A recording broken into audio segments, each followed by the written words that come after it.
আসসালামু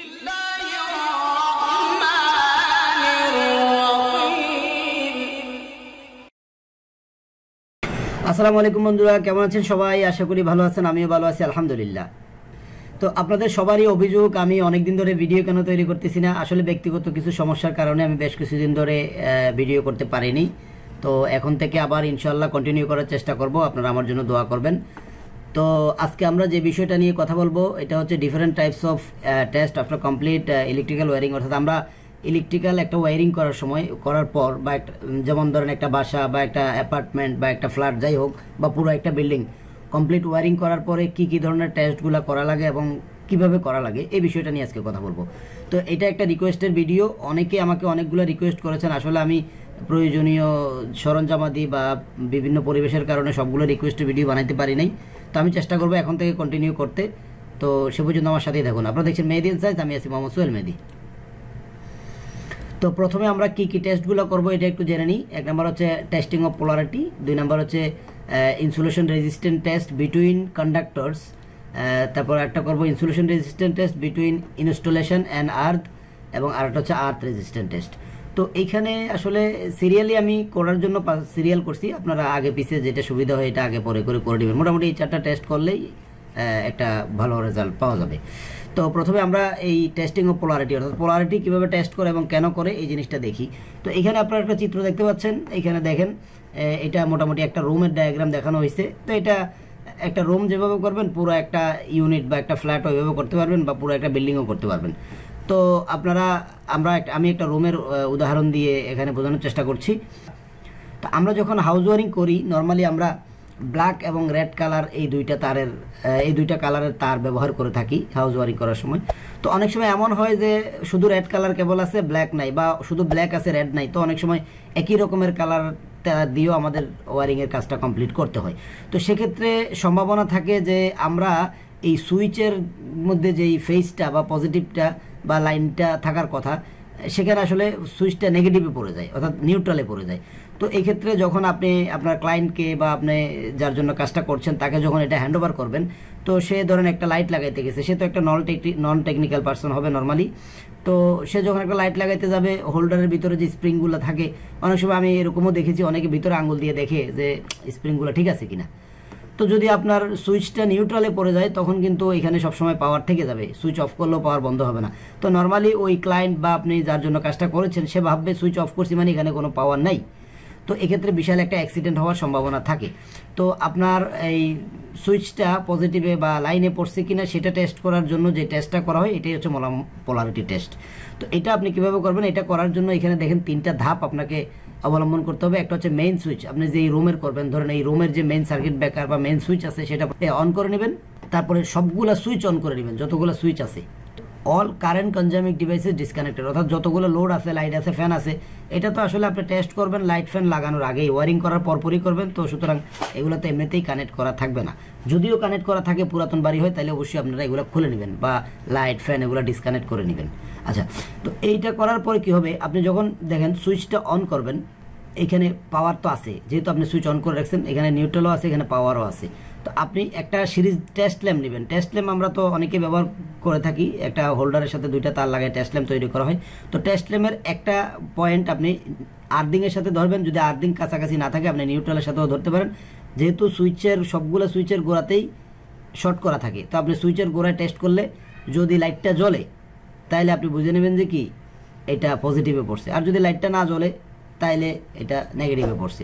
তো এখন ব্যাপার হচ্ছে আপনি যখন আর্থিংয়ের সাথে টেস্ট করবেন এমনও হইতে পারে যে এই আপনার দুইটা সুইচ এখানে আছে আর অন্য বোর্ডে আরও দুইটা সুইচ পড়ছে, তো ওইগুলো সুইচের সাথে নেগেটিভ পড়ে গেছে। তো আপনি যখন যদি দেখেন যে কোনো একটা সুইচের বা কোনো একটা পয়েন্টে আপনার এরকম লাইটটা জ্বলতেছে না আর্থিং থেকে, তাহলে আপনি বুঝে নেবেন যে এই সুইচের মধ্যে নেগেটিভ বা নিউট্রাল পড়ছে। তো তখন আপনি আপনার সুবিধা মতো এটা ইন্টারচেঞ্জ করে নিতে পারবেন। ওকে, তো এটা গেল পোলারিটি টেস্ট। দেন আপনারা করতে হবে কন্ডাক্টরের মধ্যে, অর্থাৎ দুইটা তার আমরা যে ওয়ারিং করি পজিটিভ নেগেটিভ বা লাইন নিউট্রাল, এই দুইটা তারের মধ্যে রেজিস্ট্যান্স টেস্টটা করতে হবে। ওকে, তো এইটা কিভাবে করতে হয় দেখেন, এই যে এখানে একটা ড্রয়িং দেওয়া আছে সেম রুমের, এটার মধ্যেও আপনি সবগুলা লাইট ডিসকানেক্ট করা লাগবে। মানে অর্থাৎ আপনি এখনো লাইট ফ্যান এগুলো কানেকশন করেন নাই, নতুন ওয়ারিং করছেন, এই অবস্থায় করবেন। যদি পুরাতন ওয়্যারিংয়ে আপনি টেস্টটা করতে চান তাহলে এগুলো ডিসকানেক্ট করে নেবেন। ওকে, তারপরে মেইন সুইচটা এখানে অফ রাখবেন। এখানে যেহেতু আমরা মেগার করতেছি এখানে পাওয়ার অন রাখা যাবে না, তো এখানে সবগুলা এই যে অল সুইচ সবগুলা সুইচ অন থাকবে, অন রাখা লাগবে। সবগুলা সুইচ অন থাকলেই আপনি এই যে পুরা কেবলের কন্টিনিউটিটা বা পুরা কেবলের যেই আপনি রেজিস্ট্যান্সটা মেজার করতেছেন পাবেন। আর যদি এটা অন না থাকে তাহলে তো আপনি এই পর্যন্ত পাবেন। এই দিকের যে তারটা, এটা তো এখানে ড্রয়িংয়ে দেখানোর জন্য দেখা যাচ্ছে দুইটা দুই দিক দিয়ে গেছে। নর্মালি তো এটা একটা পাইপের ভিতর দিয়ে এই দুইটা তার যায়, বা এই একটা পাইপের ভিতর দিয়ে। তো আপনি যদি সুইচটা অফ রাখেন তাহলে এই দিকের যে তারটা যাচ্ছে, আপনি আমার কার্সারের দিকে তাকান, এই দিকে যে তারটা যাচ্ছে এই তারটার রেজিস্ট্যান্সটা আপনি কিন্তু পাচ্ছেন না। এটার কি অবস্থা? তখন সুইচ অফ থাকলে এই পর্যন্ত আপনি পাবেন। ওকে, তো এই জন্য সুইচগুলো অন করে রাখতে হবে। তো সুইচগুলো অন করা অবস্থায় আপনি যখন টেস্টটা করবেন তখন আপনার এই যে মেগারের, আমরা দুই ধরনের মেগার ব্যবহার করে থাকি নর্মালি। একটা হচ্ছে ইনসুলেশন রেজিস্ট্যান্ট টেস্ট করার জন্য মেগার, আর একটা হচ্ছে আর্থ টেস্ট করার মেগার। তো এখানে ইনসুলেশন রেজিস্ট্যান্ট টেস্ট যেহেতু হচ্ছে তাহলে ইনসুলেশন টেস্টিং মেগারই হবে। আর এই ইনসুলেশন টেস্টিং মেগারগুলো দুই ধরনের হয়, এই ব্যাপারে আমার চ্যানেলে ভিডিও আছে বেসিক ইলেকট্রিক্যালে, ওখানে দেখবেন বিভিন্ন ইকুইপমেন্ট নিয়ে আমি কথা বলছি, তো ওখানে ডিটেলস আলোচনা করছি। আপনারা চাইলে ওই ভিডিওটা দেখে আসতে পারেন, আমি ওইটার লিঙ্ক ভিডিও ডিসক্রিপশনে দিয়ে দেবো। আর এইটা হচ্ছে একটা ম্যানুয়াল মেগার, আমরা যে হাতে যে ব্যবহার করি এই ধরনের মেগার। আপনি ডিজিটালও ব্যবহার করতে পারেন বা ম্যানুয়াল ব্যবহার করতে পারেন। তো যাই হোক, এখন আপনি তখন মেগারের যে দুইটা পোর্ট থাকে এগুলো আপনি একটা নেগেটিভের সাথে বা নিউট্রালের সাথে অন্যটা পজিটিভের সাথে কানেক্ট করে আপনি মিটার রিডিংটা নেবেন। যদি মিটার রিডিংটা শর্ট আসে তাহলে বুঝবেন ইনসুলেশন রেজিস্ট্যান্স সমস্যা আছে। যদি শর্ট না আসা মোটামুটি একটা ম্যাক্সিমাম ভ্যালু আসে তাহলে ওকে। হ্যাঁ, তো এরপরে আমরা যেটা টেস্ট করব সেটা হচ্ছে insulation resistant test between installation and earthing. তো যাই হোক, এখন এটা করার প্রসিজারটা আমি বলে দিচ্ছি। এটা হলো যে আপনি সেম মেগারটা নিলেন, এখানে আর্থ টেস্টিং মেগার না, কারণ আপনি আর্থিং মেজার করতেছেন না, আপনি ইনসুলেশন রেজিস্টার টেস্ট করতেছেন।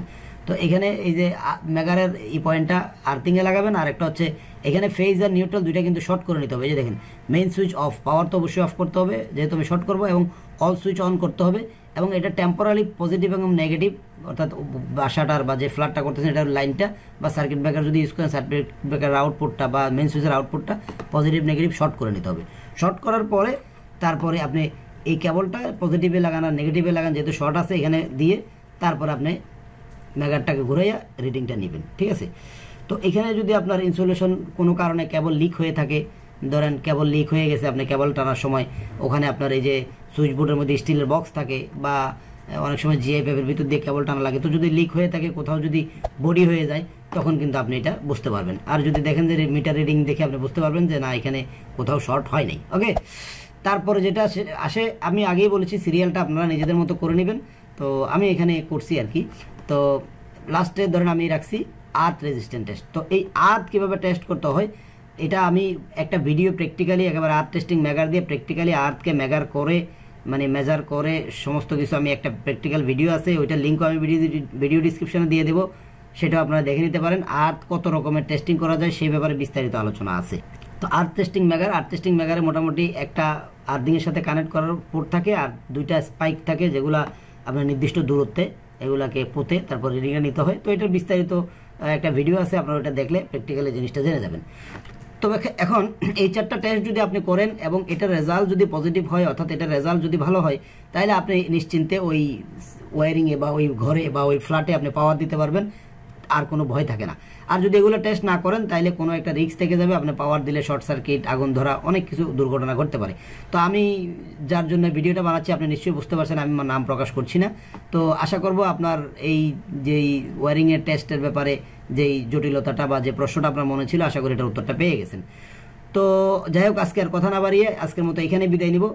তো দেখা হবে পরবর্তী ভিডিও, সে পর্যন্ত ভালো থাকবেন এবং আপনারা আমার জন্য অবশ্যই দোয়া করবেন। যদি সম্ভব হয় আমার চ্যানেলকে সাবস্ক্রাইব করে দিবেন, আর যদি ভিডিওটা ভালো লাগে তাহলে অবশ্যই লাইক করে দিবেন, আপনার বন্ধুদের জন্য চাইলে এটা শেয়ারও করে দিতে পারেন। তো সে পর্যন্ত ভালো থাকবেন, আজকের মতো আমি এখানে বিদায় নিচ্ছি। আপনারা দেখছিলেন মেহেদি এন্ড সায়েন্স, আমি মোহাম্মদ সোহেল মেহেদি। আল্লাহ হাফেজ।